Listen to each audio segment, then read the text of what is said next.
నమస్తే, welcome to ఆధ్య media. నేను బాలు. అనూహ్య పరిణామాల మధ్య కర్ణాటక రాజకీయం రసవత్తరంగా మారింది. ఈ నేపథ్యంలోనే కర్ణాటకలో బీజేపీకి కాంగ్రెస్కి హోరాహోరీగా పోటీ జరిగిన అనంతరం ఫలితాల్లో మాత్రం కాంగ్రెస్ పార్టీ 135 స్థానాలతో అనూహ్యంగా విజయం సాధించిన విషయం అందరికీ తెలిసిందే. అయితే విజయం సాధించిన అనంతరం కూడా ఒక 3-4 రోజులు గడిచినప్పటికీ కూడాను, అంటే అనూహ్య పరిణామాల మధ్య గెలిచినప్పటికీ కూడాను కర్ణాటకలో సీఎం పదవి ఎవరికి దక్కుతుంది అనే ఒక ప్రశ్నార్థకంగా మారింది. సహజంగానే కాంగ్రెస్లో ఈ గ్రూప్ రాజకీయాలు కావచ్చు, లేకపోతే కాంగ్రెస్లో ఉన్నటువంటి ఒక ఆనవాయితీగా ఎట్లా వస్తుంది అంటే, ఇవాళ పార్టీలో గెలిచిన వాళ్ళు కూడా సీఎం రేస్లో ముందర ఉండేటట్టు విధంగా ఎవరికి వాళ్ళు గ్రూపుల్ని తయారు చేసుకుంటూ ఉంటారు. వాళ్ళుగా తగిన ఏర్పాట్లు చేసుకుంటూ ఉంటారు. అయితే తాజాగా కాంగ్రెస్ పార్టీలో ఉన్నటువంటి సీనియర్ నాయకులు మాజీ ముఖ్యమంత్రి వర్యులు సిద్ధరామయ్యకి, అదేవిధంగా పిసిసి అధ్యక్షులు డికే శివకుమార్ మధ్య సీఎం పదవి రేసు హోరాహోరీగా కొనసాగుతుంది. ఈ నేపథ్యంలోనే ఢిల్లీలో సోనియా గాంధీతో, అదేవిధంగా రాహుల్ గాంధీ, ప్రియాంక గాంధీతో పార్టీ పార్టీ అధ్యక్షులు ఎవరైతే ఉన్నారో మల్లికార్జున్ ఖర్గేతో కూడా అటు సిద్ధరామయ్య గారు కావచ్చు, లేకపోతే డికే శివకుమార్ కావచ్చు, విడివిడిగా ఒక్కొక్కళ్ళు గంటన్నర పాటు మంతనాలు జరిపారు. అనంతరం మళ్ళా మల్లికార్జున్ ఖర్గే ఇటు బెంగళూరు వచ్చి కూడా పూర్తిగా పార్టీలో ఉన్నటువంటి ముఖ్య నేతలతో కావచ్చు, ఇతర పార్టీ ఇన్ఛార్జి, రాష్ట్ర వ్యవహారాల ఇన్ఛార్జి వీళ్ళందరితో కూడా చర్చించిన అనంతరం ఎక్కడా కూడాను ఒక సంయమనం రావట్లేదు. లేకపోతే మరో పక్కన ఎవరికి ఇవ్వాలి అనే సందిగ్ధత పూర్తిగా నెలకొని ఉంది. దీనికి ప్రధానంగా తీసుకున్నట్లయితే ఇద్దరు వ్యక్తులు ఎవరైతే ఉన్నారో, ఇద్దరు అటు కాంగ్రెస్ని గెలిపించిన వాటిలో కీలక పాత్ర పోషించారని చెప్పవచ్చు. సిద్ధరామయ్య అనుభవస్తులు, అదేవిధంగా పార్టీకి సంబంధించినటువంటి ముఖ్య నేత, అదేవిధంగా మాజీ ముఖ్యమంత్రి. అదేవిధంగా తీసుకున్నట్లయితే డికే శివకుమార్ పిసిసి అధ్యక్షులుగా ఉన్నారు.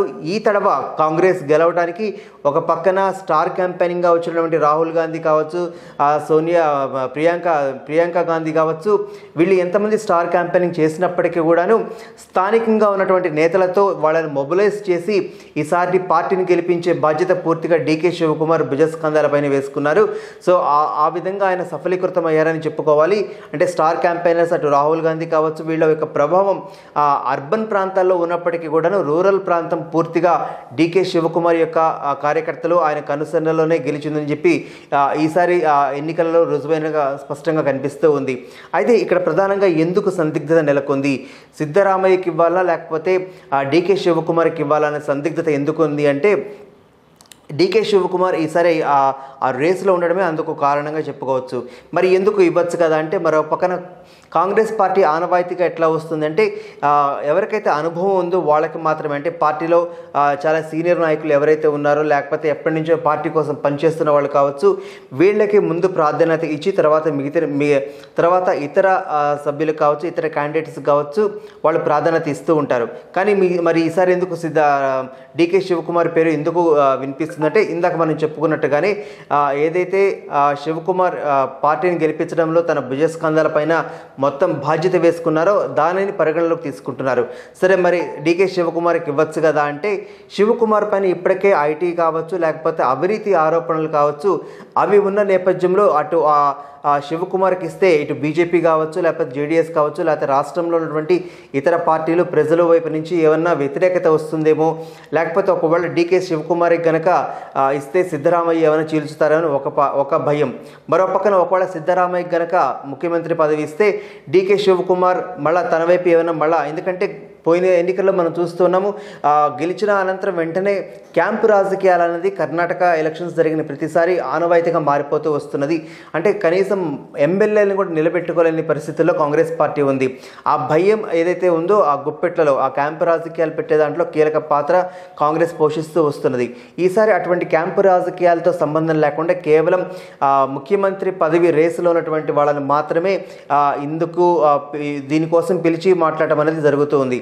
మరో పక్కన డికే శివకుమార్ ఢిల్లీ వెళ్తున్నప్పుడు ప్రెస్ మీట్ ముందర ఏం మాట్లాడలేదు. కానీ ఒక విషయం మాత్రం చాలా స్పష్టంగా చెప్పారు, ఒకవేళ తనకి ముఖ్యమంత్రి పదవి ఇవ్వకపోతే తను ఎమ్మెల్యేల నుంచి తన వైపుకి తీసుకోనని, అదేవిధంగా కాంగ్రెస్ పార్టీని చీల్చనివ్వనని, అధిష్టానం ఏం చెప్తే ఖచ్చితంగా అదే విని అదే శిరస వహిస్తాను, కాబట్టి కాంగ్రెస్ అధిష్టానం ఏం చెప్తే అదే తాను తూచా తప్పకుండా పాటిస్తారంటూ డీకే శివకుమార్ చేసినటువంటి వ్యాఖ్య ఒక పక్కన పాజిటివ్ వైబ్స్ కనిపిస్తున్నప్పటికీ కూడాను కాంగ్రెస్ పార్టీ నుంచి అస్పష్టత రావట్లేదు. అస్పష్టత కనుక వచ్చిన మరుక్షణం అటు సిద్ధరామయ్య లేకపోతే డీకే శివకుమార్ అనేది స్పష్టత వస్తుంది.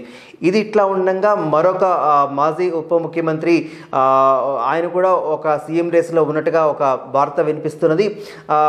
దాదాపుగా ఆయనకి కూడా ముఖ్యమంత్రి ఇవ్వాలి అంటూ ఆ జిల్లా వాసులు ఆయా గెలిచిన స్థానాల్లో అనేది కొంత వ్యాప్తిగా అంటే ఒక చిన్న రూమర్ లాంటిదో లేకపోతే ఒక చిన్న వార్త లాంటిదో బయటకు వచ్చింది. అటు సిద్ధరామయ్యని కానీ లేకపోతే డీకే శివకుమార్ని కానీ వీళ్ళిద్దరినీ కాదని మరొక వ్యక్తిని తెర ముందుకు తీసుకొచ్చి వాళ్ళని ముఖ్యమంత్రిని చేస్తారనేది ఖచ్చితంగా అనుమానాస్పదంగానే ఉంది. ఏది ఏమైనప్పటికీ కూడాను కాంగ్రెస్లో ఉన్నటువంటి గ్రూప్ రాజకీయాలు కావచ్చు లేకపోతే అధిష్టానం చెప్తే మేము మాట వింటాం అంటూనే మరో పక్కన పార్టీని చీల్చే విధంగా అదేవిధంగా కొంతమంది ఎమ్మెల్యేలను వాళ్ళ వైపు తిప్పుకునే విధంగా ఉన్నటువంటి ఆనవాయితీ ఈసారి కనిపిస్తుందా లేదా అనేది కొంచెం వేచి చూడాల్సిన అంశం. ఏది ఏమైనప్పటికీ కూడాను డీకే శివకుమార్ స్టేట్మెంట్ ఏదైతే ఉందో ఒకవేళ తనకి ముఖ్యమంత్రి ఇచ్చినా ఇవ్వకపోయినా కానీ పార్టీని అయితే నేను చీల్చనివ్వను, మా ఎమ్మెల్యేని తన వైపు తిప్పుకోను అంటూ చేసిన స్టేట్మెంట్ కొంతవరకు సిద్ధరామయ్యకి లైన్ క్లియర్ అయిందని చెప్పుకోవాలి. ఈ మేరకు కాంగ్రెస్ పార్టీ అటు అడుగులు వేసి సిద్ధరామయ్యని ముఖ్యమంత్రిగా అనౌన్స్ చేస్తుందా లేదనేది, ఎందుకంటే ఇప్పటికే చాలా రోజులు అయిపోయింది. సో బహుశా ఇవాళ రేపట్లో కాంగ్రెస్ పార్టీ అధిష్టానం అటువైపు అడుగులు వేసి కర్ణాటక సీఎంగా ఎవరిని అనౌన్స్ చేస్తారో బహుశా ఇవాళ రేపట్లో తెలుస్తుంది. మనం ఆ అనౌన్స్మెంట్ కోసం ఖచ్చితంగా వేచి ఉండాల్సిందే.